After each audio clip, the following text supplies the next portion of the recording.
আমি সকল প্রতিদ্বন্দ্বী প্রার্থীর প্রতি আন্তরিক আহ্বান জানাই, নির্বাচনের ফলাফল যাই হোক না কেন, ব্যক্তিগত বা দলীয় স্বার্থের ঊর্ধ্বে উঠে জাতির বৃহত্তর স্বার্থকে প্রাধান্য দিন।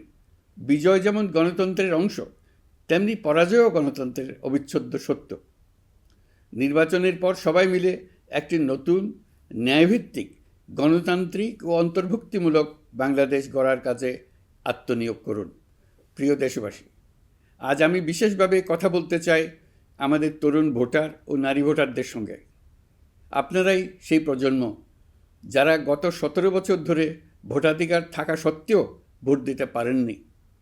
আপনারা বড় হয়েছেন এমন এক বাস্তবতায় যেখানে ভোটের মুখোশ ছিল কিন্তু ভোট ছিল না, ব্যালট ছিল কিন্তু ভোটার ছিল না। এই দীর্ঘ সময়ের বঞ্চনা ও অবদমনের সবচেয়ে বড় মূল্য জাতিকে প্রতিদিন দিতে হয়েছে। তবু আপনারা আশা ছাড়েননি, অন্যায়ের সামনে মাথা নত করেননি।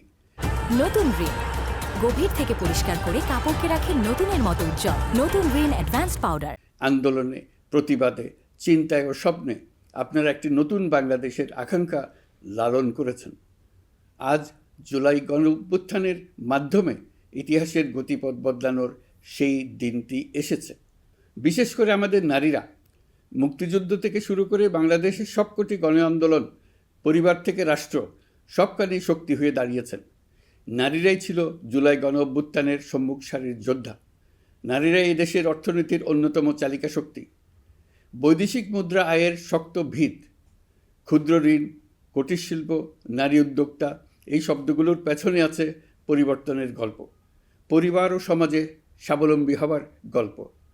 আপনারা ঘরে, রাজপথে সমানভাবে সংগ্রাম করেছেন, সন্তানদের ভবিষ্যৎ আগলে রেখেছেন, সমাজকে টিকিয়ে রেখেছেন, অথচ রাষ্ট্রীয় সিদ্ধান্তে নিজেদের মত প্রকাশের সুযোগ থেকে দীর্ঘদিন বঞ্চিত হয়েছেন।